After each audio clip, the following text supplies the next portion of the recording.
नमस्कार एवरीवन, बहुत बहुत स्वागत है हमारे यूट्यूब चैनल पे। आशा करता हूँ आप सब अच्छे होंगे। 12:06 है और स्टॉक में ट्रेड करना। आज निफ्टी बैंक का ट्रेड तो देखा ही होगा कि आज सिंपल था, मतलब कह सकते हो कि डाटा पॉजिटिव था और एक्सट्रीमली पॉजिटिव था, तो उसमें थोड़ा देर रुकना जरूर पड़ा। मैं स्टॉक में ट्रेड करना है एक्चुअली। मैं कल जब स्टॉक ऑप्शन चैन क्लासेस ले रहा था तो मैंने आपको जब दिखाया कि आप एक बार ऑप्शन चैन कोई भी स्टॉक का देख के आप बता सकते हो कि इसमें ट्रेड लेना चाहिए कि नहीं लेना चाहिए, किधर का लेना चाहिए, बिना चार्ट देखे। इसमें लेना चाहिए कि नहीं लेना चाहिए, तो आप बोलोगे कि भाई नहीं लेना चाहिए क्योंकि मार्केट की स्ट्रेंथ ही नहीं रहने वाली है।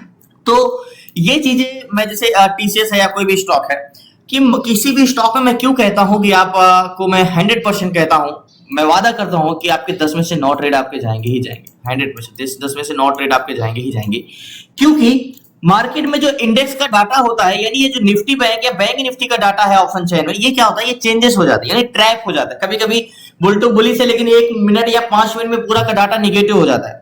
बट स्टॉक में जो होता है ना, हमारा स्ट्रेंथ या डायरेक्शन जब मान चलो अगर ठीक है आपको पता चल गया, तो ये अगर बुल टू बुलिश है तो बुलिश है, और जो रिवर्सल वाले स्टॉक होते हैं ना वो हम पता कर सकते हैं। मैंने आपको जो मैंने बताया यानी पढ़ाया ऑप्शन चेन स्टॉक का, तो आप बता सकते हो कि कौन से रिवर्सल हो सकते हैं स्टॉक। अब यहाँ पे कौन सा है, ये फिन निफ्टी है, ओके। तो यहाँ पे कोई भी स्टॉक आप बता सकते हो कि रिवर्सल होने के चांसेस है कि नहीं है, इसमें ट्रेड करना चाहिए। बोलोगे नहीं, इसमें ट्रेड नहीं करना चाहिए। क्यों नहीं करना चाहिए? क्योंकि ये बोथ साइड मार्केट है, कोई एक तरफा नहीं है, कंसोलिडेशन करेगा। केनरा बैंक, मैंने इसका चार्ट नहीं देखा, मैं क्यों कह रहा हूँ, इसका कोई सही डायरेक्शन नहीं है, इसमें ट्रेड नहीं करना चाहिए। केनरा बैंक कंसोलिडेशन करेगा। देखो ये क्या है, मार्केट गिरा, उसके बाद कंसोलिडेशन कर रहा है, भाई इसमें ट्रेड करना ही नहीं चाहिए। तो मार्केट में मैं एक 100% कह सकता हूं कि आपको एंट्री करना, सही जगह सही टारगेट लेना। मींस देखो, आपको एक्चुअली में लोगों को पता होता है, जैसे मैं कोई भी चीज बताता हूं या आपको भी लगता है कि हमें तो सब पता है, हर सबको ये व्यक्ति को लगता है। जैसे एक साल मुझे भी लगता था कि यार मुझे तो सब पता है, बट एक्चुअल में वो हमें पता नहीं होता ना कि हमें क्या क्या पता होना चाहिए। तो वो तो लग रहा होता है कि हमें सब बहुत कुछ पता है। अब जब एक साल पीछे मुड़ के देखते हैं तो लगता है यार हम कितने मतलब ना समझते, ये चीज तो हम जानते नहीं थे और इसके बिना ट्रेड करना पॉसिबल ही नहीं था, मींस डायरेक्शन। तो जब तक आप ये नहीं जानेगो कि आपको जानना क्या है, तो आपको पता कैसे चलेगा कि आपको सबको कुछ पता है। जाहिर सी बात है, लर्निंग कभी खत्म नहीं होती है, बट एक जो मतलब आपको जो ऐसे जोन तक लर्निंग हो जाए जहां पे स्ट्रांग है, मैं 100% कहता हूं कि आपको भी हॉरिजॉन्टल लाइन खींचना नहीं आता होगा, नेक लाइन खींचना नहीं आता होगा। जाहिर सी बात है, आपको पता है कि आप तो बोलते हो यार एन पैटर्न का मतलब नेक लाइन तो हुआ, एन पैटर्न का मतलब नेक लाइन हो गया, लेकिन नेक लाइन भी कई तरीके से खींची जाती है। याद होगा, अगर मार्केट ब्रेक करके रिट्रेस करे तो नेकलाइन कैंडल्स का बॉडी लोगे, लेकिन अगर फिर से रिट्रेस सेक्शन बना देगा तो कौन सी नेकलाइन ले लोगे। री एंट्री क्या होती है, ए टू जेड सारी चीजें, बहुत कुछ होता है, लेकिन आपको पता नहीं होता है मार्केट में। तो मैं क्यों कहता हूं कि आप किसी भी स्टॉक को उठा के, मैं एक चीज हमेशा कहता हूं कि अगर आप प्राइवेट जॉब करते हो, आप 15 से 20 हजार आप कमाते हो ना, तो उसके लिए आप 15 घंटे देते हो। मैं सच में कहता हूं, कोई एडवर्टाइजमेंट में कुछ नहीं, आप 15 से 20 हजार कमाते हो और उसके लिए आप सबसे स्ट्रगल करते हो, अपने लाइफ के 12 घंटे 10 घंटे 8 घंटे देते हो, और ज्यादा से ज्यादा आप 5 साल कर भी लिए तो 15,000 का 35,000 हो जाएगा, इससे ज्यादा नहीं होगा।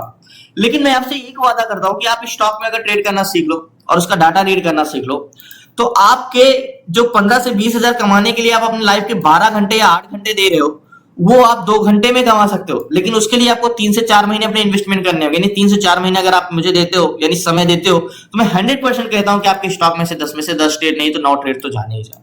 इतना आप अपने आप पे इतना स्किल हो जाएगी, यानी आप इतने कॉन्फिडेंस हो जाएंगे, आपके पास सिक्योरिटी हो जाएगी कि रोज के आप 1,500 तो मिनिमम मार्केट में कमा ही सकते हो। तो ये चीजें कोई भी मैं इसके लिए नहीं कह रहा हूं कि मार्केट में, क्योंकि मार्केट मुझे इतना कॉन्फिडेंस है कि इतना अगर आप डाटा रीड करना सीख लो, सही जगह एंट्री, गैन थ्योरी यानी गैन कैलकुलेटर को कैसे यूज करना, ए टू जेड सारी चीजें, तो आपकी स्टॉक में 10 में से 9 ट्रेड तो जाने ही जाने, ये मेरा वादा है आपसे।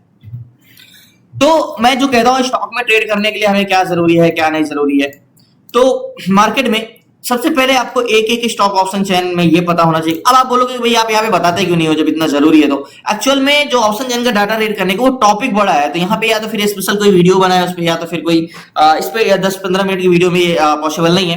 तो जैसे डिक्सॉन है, डिक्सॉन में मुझे ट्रेड करना चाहिए, 1 मिनट में बता सकता हूँ नहीं करना चाहिए डिक्सॉन में। क्यों नहीं करना चाहिए? बहुत साइड मार्केट है डिक्सॉन में, कोई एक तरफा मूवमेंट नहीं है डिक्सॉन। देख इसका चार्ट लगा लो।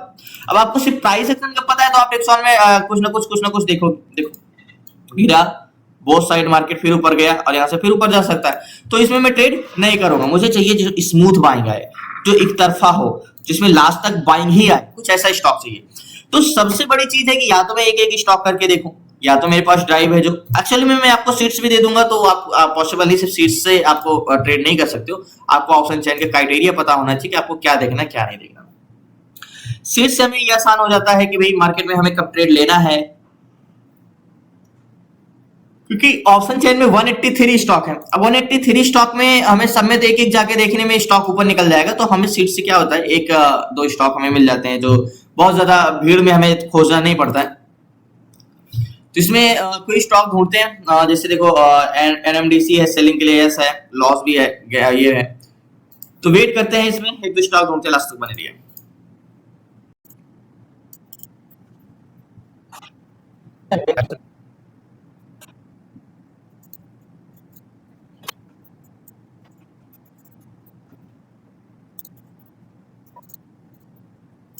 सो फाइनली एक स्टॉक मिला है, वो है कोटक बैंक, जो कि 17 में बाइंग के लिए यस है, गेन है 14 पॉइंट, गैप अप में नो है, एंड इसका डिप्थ 0 है। बट इसमें ट्रेड बनेगा कि नहीं बनेगा, एक बार इसका ऑप्शन चयन देखना होगा कोटक बैंक का, क्योंकि स्ट्रेंथ तो यहीं से पता चलेगी कि इसकी क्या जोन है कोटक बैंक का मार्केट में। LTIM Jindal Kotak bank, okay.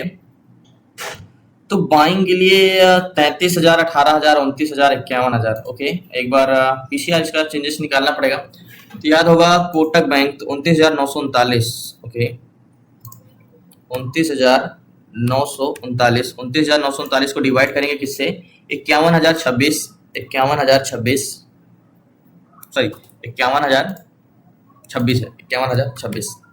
तो पीसीआर 0.78 का आया है, और वैल्यूम में तो कोई 18,36 स्ट्रेंथ नहीं है। एक बार ट्रेड करने के लिए हमें यहाँ पे देखना होगा कोटक बैंक को कि क्या इंटेंशन है कोटक बैंक में। रिवर्सल तो नहीं आ सकता है, मेन चीज तो यही होता है कि रिवर्सल तो नहीं आएगा।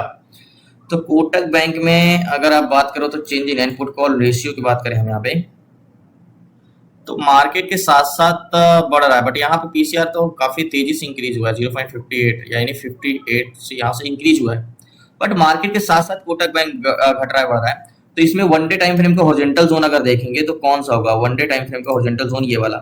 अब ये वाला मैं क्यों कह रहा हूँ, एक्चुअल में ये वाला हॉरिजॉन्टल जोन का प्राइस देखो कितना इंपॉर्टेंट जोन है। ये रेड कैंडल्स का बॉडी, ये ग्रीन कैंडल्स का बॉडी, और कोई है, और तो कोई नहीं है, ये वाले रेड कैंडल्स का बॉडी। तो ये जो जोन है ना, ये बहुत इंपॉर्टेंट हॉरिजॉन्टल जोन है। तो 5 मिनट टाइम फ्रेम में लगाते हैं इसको, तो इसको अगर ब्रेक करता है तभी ट्रेड बनेगा। एक बार गैन कैलकुलेटर भी ओपन करते हैं, देखते हैं गैन कैलकुलेटर के हिसाब से। गैन कैलकुलेटर से हमारा स्ट्रेंथ पता चल जाती है कि इस जोन को क्रॉस करेगा तो जा सकता है कि नहीं, मतलब बाइंग जोन में है कि नहीं, ये जोन में है कि नहीं, उस जोन सेलिंग जोन में तो नहीं आ गया है। तो कोटक बैंक का जो हॉरिजॉन्टल जोन का प्राइस है वो है 1719 रुपए 70 पैसे, 1719 रुपए 70 पैसे, ओके, 1719 रुपए 70 पैसे, ओके। कैलकुलेट करते हैं तो बाइंग के लिए बोला भैया आप 1722 के बाद जा सकते हो, और पहला टारगेट आप 1731 का ले सकते हो, और सेल के लिए 1711, यानी गैन के हिसाब से 1722 के बाद आप बाई कर सकते हो। तो कोटक बैंक 20, 22, 21, 22 यानी 1722 के बाद। तो नेक लाइन की अगर बात करें तो वैसे भी मार्केट में ये वाले जोन की तो नेक लाइन है ही है। इसको थोड़ा सा 3 मिनट टाइम फ्रेम में अगर लगाएंगे हम यहाँ पे, तो एग्जैक्टली ये नेक लाइन का काम करेगा मार्केट इस जोन का। तो वैसे भी इसके ऊपर कैंडल्स क्लोज होगा तो देखते हैं, नहीं तो कोई और एक्चुअल में यहाँ से तो कंसोलिडेशन कर ही रहा है। सुबह से 9:57 से सुबह ही मार्केट ने मूवमेंट दिया, उसके बाद इसको ब्रेक नहीं कर पाया, तब तक कोई और स्टॉक ढूंढते हैं।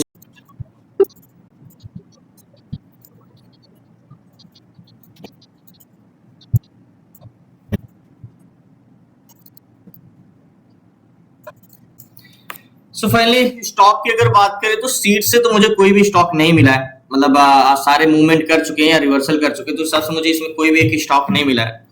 तो जब इसमें से ना मिले तो फिर ऑप्शन चेन से फिर एक ही तरीका है कि एक एक करके फाइंड करना होगा, क्योंकि हो सकता है क्योंकि सीट से अगर हम ढूंढते हैं तो मॉर्निंग में ट्रेड जल्दी मिल जाता है, सारे स्ट्रेंथ दे चुके हैं। तो कोई स्टॉक इसमें से ढूंढते हैं, लास्ट तक बने रहिए।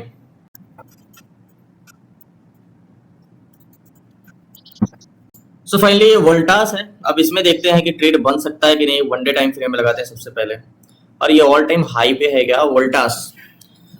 तो वोल्टास में ट्रेड करने के लिए देखो इसकी स्ट्रेंथ जो है ना वोल्टास में बहुत ज्यादा है, 65,619 है, 19,000 यानी 3 गुना ज्यादा है, 12,000, 6,000, तो 0.50 का चेंज इन पीसीआर है। लेकिन इसके लिए हमें वोल्टास का यहाँ पे देखना होगा, Voltas, okay, change in contract, हाँ यहाँ से डिसइंक्रीज भले हुआ है। देखो यहाँ से मार्केट ये रेड लाइन, एक्चुअली में हम यहाँ पे पता करते हैं, ये कोटक बैंक भी ब्रेक कर रहा है, एक्चुअली में हम यहाँ पे देखते हैं कि मार्केट 5 मिनट टाइम फ्रेम में अगर देखें तो कोटक बैंक ये बेरिश गया है, ठीक है। यहाँ पे क्या गया है, ये बेरिश गया है, ठीक है, 11:30 बजे से यहाँ तक।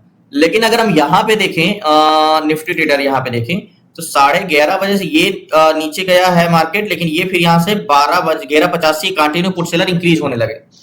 तो वोल्टास में ट्रेड करने के लिए हमें सबसे पहले 1 डे टाइम फ्रेम में लगाना होगा और एक सपोर्ट जोन ढूंढना होगा, क्योंकि स्ट्रेंथ इसकी बहुत अच्छी है। एग्जैक्टली ये वाला सपोर्ट जोन होगा हमारा। ये सपोर्ट जोन में क्यों कह रहा हूँ, थोड़ा सा इसको नीचे करता हूँ, ये वाला जोन का ये, तो ये मेरा बॉटम हो गया। मान के चलो इसको ब्रेक करता है मार्केट 5 मिनट टाइम फ्रेम में, यहाँ से इसको सपोर्ट लेना चाहिए। एंड गैन कैलकुलेटर भी एक बार लगा लेते हैं। ये मेरा हॉरिजॉन्टल जोन का प्राइस है, एग्जैक्टली यहाँ से ये, तो यहाँ से क्या हॉरिजॉन्टल जोन का प्राइस है, 1416 रुपए, 1416 रुपए 29 पैसे। तो 1416 रुपए 29 पैसे, 1416 रुपए 29 पैसे। ओके, तो गैन का कहना है बाई कब कर सकते हो, 1425 के ऊपर जाता है बाई, 1433 का टारगेट, 1425 पे जाता है तो 1416 रुपए, यानी 25 पे जाता है तो मतलब ये वाली नेकलाइन को क्रॉस करे तो वेट करते हैं यहाँ पे। बाकी अगर मैं बात करूं तो ये मेरा बॉटम है। हमारा ये स्टॉक ज्यादा नीचे नहीं जाएगा, इसकी स्ट्रेंथ बहुत ज्यादा है। कोटक बैंक तो वैसे भी वेट कर रहे हैं यहाँ पे लास्ट तक। सो फाइनली जो वोल्टास है ना, इसकी स्ट्रेंथ बहुत ज्यादा है। मैं इस पे एक ट्रेड लेता हूँ, इसका ट्रेड लेके मैं कम से कम जोन का ये वाला टारगेट तो मुझे मिल ही सकता है, 1433 रुपए का ये वाला टारगेट। तो वेट करते हैं, क्योंकि मार्केट की इसकी स्ट्रेंथ ना वोल्टास की बहुत ज्यादा है। वोल्टास की स्ट्रेंथ ये नीचे नहीं जाएगा। तो मैंने क्या बोला है कि जब मार्केट की स्ट्रेंथ बहुत ज्यादा हो और वो स्टॉक नीचे आ रहा हो तो समझ लेना कि वो नीचे नहीं जाएगा, क्योंकि अगर इसके साथ साथ पीसीआर भी नीचे आ रहा होता तो मैं एक बार सोच सकते थे यार हाँ यहाँ से ट्रेंड रिवर्स हो सकता है, चेंजेस हो सकता है। क्या हुआ, नहीं, यहाँ पे ये क्रॉस करा तो मान लो समझ लो कंफर्म हो जाऊंगा मैं। ये रेड लाइन और बैंक निफ्टी का ब्लू लाइन, सॉरी पीसीआर का, बैंक निफ्टी का नाम आ रहा है, पीसीआर का ब्लू लाइन यहाँ पे क्रॉस किया तो यहाँ पे मैं क्लियर कट हो जाऊंगा। तो एग्जैक्टली मार्केट में ये थोड़ा सा बचा है, तो वोल्टास में वेट करते हैं। इस पे मैं कंफर्मेशन की मुझे जरूरत नहीं है, बट एसएल मैं तब तक नहीं लगाऊंगा जब तक रिट्रेसेशन देगा नहीं। मैं इस पे ट्रेड लेता हूँ। सो फाइनली वोल्टास में टोटल 250 क्वांटिटी ली है और 70,000 का फंड लगा है। एक्चुअली मैं ऑप्शन लेने की सोच रहा था, बट ऑप्शन बाइंग नहीं हो रहा था, कुछ लिक्विडिटी कुछ प्रॉब्लम्स आ रहा था। तो बट मैं आज उसका ऑप्शन लेने वाला था, बट ऑप्शन हुआ नहीं। एंड इसका क्या व्यू बनेगा एक प्रकार से अगर देखें तो एक बार फिर से मैं चेंज इन पीसीआर, पता नहीं क्यों ऑप्शन बाई नहीं हुआ। इसका स्ट्राइक प्राइस मैं बाय करा था 1360 का। एक्चुअली में अगर एक बार ये क्रॉस किया मार्केट में तो यहाँ पे पुट्स रेशियो पे देखना है। एग्जैक्टली मार्केट भले गिर रहा है लेकिन कंटिन्यू बढ़ रहा है, तो वोल्टास के ऊपर जाना होगा। अब मैंने ट्रेड तो ले लिया है, लेकिन अभी मुझे इतना कॉन्फिडेंस है, कहाँ से कॉन्फिडेंस है, यहाँ से कॉन्फिडेंस है, तो इसको ये वापस तो जाना ही जाना है। तो इसका टारगेट पॉइंट क्या सिलेक्शन होगा, तो गैन का क्या टारगेट था, गैन का था कि 25 को क्रॉस करता है 33 को, तो वोल्टास अगर 25 को क्रॉस करेगा यहाँ पे 27 तो 33, तो हमारा ये वाला टारगेट होगा 32 का, एग्जैक्टली ये वाला टारगेट। सो फाइनली जो वोल्टास है ना, इसकी स्ट्रेंथ बहुत ज्यादा है। मैं इस पे एक ट्रेड लेता हूँ, इसका ट्रेड लेके मैं कम से कम जोन का ये वाला टारगेट तो मुझे मिल ही सकता है, 1433 रुपए का ये वाला टारगेट। तो वेट करते हैं, क्योंकि मार्केट की इसकी स्ट्रेंथ ना वोल्टास की बहुत ज्यादा है। वोल्टास की स्ट्रेंथ ये नीचे नहीं जाएगा। तो मैंने क्या बोला है कि जब मार्केट की स्ट्रेंथ बहुत ज्यादा हो और वो स्टॉक नीचे आ रहा हो तो समझ लेना कि वो नीचे नहीं जाएगा, क्योंकि अगर इसके साथ साथ पीसीआर भी नीचे आ रहा होता तो मैं एक बार सोच सकते थे यार हाँ यहाँ से ट्रेंड रिवर्स हो सकता है, चेंजेस हो सकता है। क्या हुआ, नहीं, यहाँ पे ये क्रॉस करा तो मान लो समझ लो कंफर्म हो जाऊंगा मैं। ये रेड लाइन और बैंक निफ्टी का ब्लू लाइन, सॉरी पीसीआर का, बैंक निफ्टी का नाम आ रहा है, पीसीआर का ब्लू लाइन यहाँ पे क्रॉस किया तो यहाँ पे मैं क्लियर कट हो जाऊंगा। तो एग्जैक्टली मार्केट में ये थोड़ा सा बचा है, तो वोल्टास में वेट करते हैं। इस पे मैं कंफर्मेशन की मुझे जरूरत नहीं है, बट एसएल मैं तब तक नहीं लगाऊंगा जब तक रिट्रेसेशन देगा नहीं। मैं इस पे ट्रेड लेता हूँ। सो फाइनली वोल्टास में टोटल 250 क्वांटिटी ली है और 70,000 का फंड लगा है। एक्चुअली मैं ऑप्शन लेने की सोच रहा था, बट ऑप्शन बाइंग नहीं हो रहा था, कुछ लिक्विडिटी कुछ प्रॉब्लम्स आ रहा था। तो बट मैं आज उसका ऑप्शन लेने वाला था, बट ऑप्शन हुआ नहीं। एंड इसका क्या व्यू बनेगा एक प्रकार से अगर देखें तो एक बार फिर से मैं चेंज इन पीसीआर, पता नहीं क्यों ऑप्शन बाई नहीं हुआ। इसका स्ट्राइक प्राइस मैं बाय करा था 1360 का। एक्चुअली में अगर एक बार ये क्रॉस किया मार्केट में तो यहाँ पे पुट्स रेशियो पे देखना है। एग्जैक्टली मार्केट भले गिर रहा है लेकिन कंटिन्यू बढ़ रहा है, तो वोल्टास के ऊपर जाना होगा। अब मैंने ट्रेड तो ले लिया है, लेकिन अभी मुझे इतना कॉन्फिडेंस है, कहाँ से कॉन्फिडेंस है, यहाँ से कॉन्फिडेंस है, तो इसको ये वापस तो जाना ही जाना है। तो इसका टारगेट पॉइंट क्या सिलेक्शन होगा, तो गैन का क्या टारगेट था, गैन का था कि 25 को क्रॉस करता है 33 को, तो वोल्टास अगर 25 को क्रॉस करेगा यहाँ पे 27 तो 33, तो हमारा ये वाला टारगेट होगा 32 का, एग्जैक्टली ये वाला टारगेट। सो फाइनली वोल्टास में मैंने जो ट्रेड लिया है, मैं क्यों कह रहा हूँ, इतना कॉन्फिडेंस से है और ये मेरा टारगेट पॉइंट जोन है, ये मेरा टारगेट पॉइंट है यहाँ का। मार्केट देखो एक्चुअली में इस जोन का जो हॉरिजॉन्टल जोन था, मार्केट यहाँ पे देखो ये ब्रेकआउट रिट्रेस रिएक्शन भी कर चुका है। तो नेकलाइन का काम कौन करेगा? नेकलाइन का काम हमारा ये करेगा। मैं डायरेक्टली ट्रेड ले लिया बॉटम पे, क्योंकि मैंने बताया ना मार्केट में स्ट्रेंथ बहुत ज्यादा है। अब मार्केट आ कहां तक सकता है? मार्केट जा सकता है, मार्केट इसके नीचे जा सकता है। जब तक ब्रेक ना करे तो मार्केट को कैसे हम बता सकते हैं कहां तक आ सकता है? तो मैं थोड़ा सा रिस्क अगर है तो ये नेकलाइन के बाहर कैंडल्स क्लोज होने तक। तो रिट्रेस और रिजेक्शन तो कर चुका है। अब मार्केट यहाँ से रिट्रेस रिजेक्शन करके मार्केट एग्जैक्टली फिर ऐसे ही जाएगा, ये जोन है। तो मैंने जो स्टॉक चुना है ऐसा नहीं चुन लिया है वोल्टास का। अगर मैं वोल्टास का एक बार फिर से यहाँ पे लगाता हूँ वोल्टास का, तो आपको पता होना चाहिए कि मार्केट की कितनी ज्यादा स्ट्रेंथ है। डायरेक्टली मुझे मिला नहीं तो मैंने ऑप्शन चेन लगाया वोल्टास का। देखो यहाँ पे एग्जैक्टली ये, तो यहाँ पे मार्केट गिर रहा था लेकिन यहाँ पे पीसीआर कंटिन्यू इंक्रीज हो रहा है। भले पीसीआर 0.70 के नीचे का है तो जाहिर सी बात है मशक्कत करनी पड़ेगी, लेकिन अगर कंटिन्यू इंक्रीज हो रहा तो हम ट्रेड कर सकते हैं। तो ये बैक टू बैक जाएगा मार्केट ऊपर, वेट करते आज तक बने।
सो फाइनली जब तक मल्टीपल कैंडल्स रेड बन रही थी तो प्राइस एक्शन से लग रहा था कि मैंने फालतू का ट्रेड ले लिया। यहाँ पे याद होगा मैंने जस्ट यहीं पे ट्रेड लिया और यहीं से रिवर्सल हो रहा है।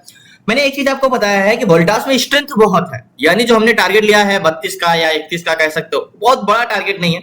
जाहिर सी बात है यहाँ पे रेजिस्टेंस फेस करना लाजमी है क्योंकि एक रेजिस्टेंस है यहाँ पे, और 25 को क्रॉस करता है। गैन भी कहता है 25 को अगर क्रॉस करेगा तो क्या होगा, आपका टारगेट ऊपर का होगा। तो जाहिर सी बात है यहाँ पे नेकलाइन के ऊपर अभी कैंडल्स तो कोई क्लोज नहीं दी है, बट अगर यहाँ पे भी देखो अगर कैंडल्स क्लोज होने का वेट करते क्योंकि स्ट्रेंथ बहुत ज्यादा थी तो जाहिर सी बात है मार्केट में थोड़ा सा वो होता, लेकिन मार्केट में मैंने यहाँ पे जाके बॉटम पे ट्रेड लिया और टारगेट पॉइंट 32 का है, 30 का है। देखते हैं थोड़ा और ऊपर जाता है तो अभी 25-26 चल रहा है, एक अच्छा सा मूवमेंट आया है और वेट करते हैं अभी भी।